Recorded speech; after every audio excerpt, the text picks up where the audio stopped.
এনসিপিআর সঙ্গে মিশে যাচ্ছে তৃণমূলের বিদ্রোহী ব্লক এবং পশ্চিমবঙ্গে এই এনসিপিআই রেজিস্টার্ড অফিস রয়েছে হাওড়ার সাকরাইলে।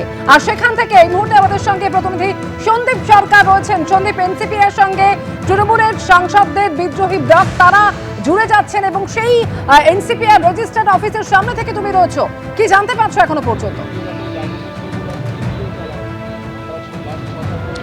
দেখো, এনসিপিআই এর যারা পদাধিকারী তারা এই ঘটনার পর থেকে এখনো পর্যন্ত কেউ মুখ খোলেননি। একটা পারিবারিক দল এনসিপিআই এর প্রতিষ্ঠাতা যিনি, তার নাম লেখা রয়েছে শিউলি কুণ্ডু, ইনি হচ্ছেন সভানেত্রী এবং তার স্বামী উত্তীয় কুণ্ডু, তিনি হচ্ছেন সহসভাপতি। এই যে বাড়িটা তুমি দেখতে পাচ্ছ সেখানেই ভেতরে ব্যানার টাঙানো রয়েছে nationalist citizens party of India.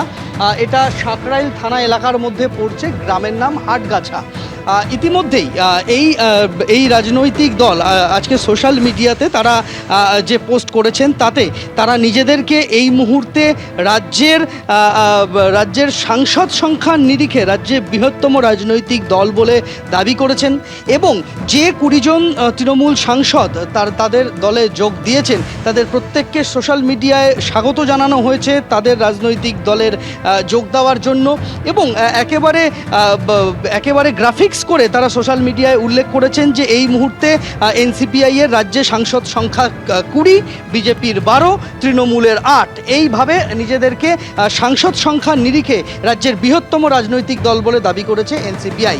এই হচ্ছে এনসিপিআই এর অফিসিয়াল রেজিস্টার্ড পার্টি অফিস বলতে পারো। সেই এনসিপিআই এর যে পার্টি অফিস, এটা মূলত আজ থেকে 7-8 বছর আগে এই শিউলি কুণ্ডু এবং উত্তীয় কুণ্ডু তারা এই এলাকায় আসেন। তারা আদতে নদিয়ার বাসিন্দা। এখানে এসে তারা একটা হোম শুরু করেন।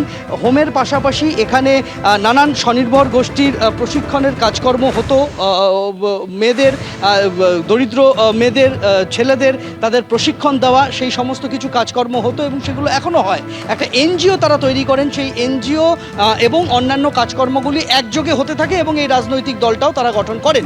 শুধু তাই নয়, এই রাজনৈতিক দল গঠনের পর ত্রিপুরার নির্বাচনে যেমন তারা অংশগ্রহণ করেছিলেন, 2023 সালের পঞ্চায়েত নির্বাচনেও এনসিপিআই প্রার্থী দিয়েছিল এই সাকরাইল অঞ্চলের বেশ কয়েকটি গ্রাম সভায় এবং অন্তত 4টে জায়গাতে তারা প্রার্থী দেয়। প্রত্যেক প্রার্থী হেরে যায়, কিন্তু একটা সংখ্যক ভোট তারা পান। এখন এনসিপিআই এই মুহূর্তে গোটা দেশের রাজনৈতিক মহলের আলোচনার কেন্দ্রবিন্দু। রাজ্যের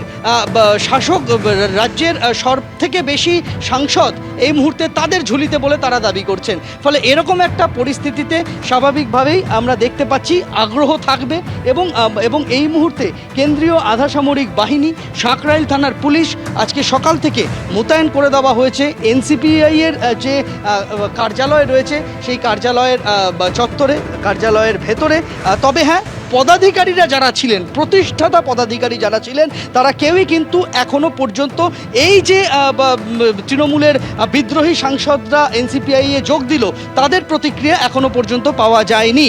এনসিপিআই এর তরফ থেকে যে যাবতীয় আলোচনার কেন্দ্রবিন্দুতে রয়েছে এই এনসিপিআই এবং একেবারে তার রেজিস্টার্ড অফিসের সামনে থেকেই তুমি রয়েছে, যদিও কোনো পদাধিকারীকে এখনো পর্যন্ত সেখানে দেখতে পাওয়া যাচ্ছে না।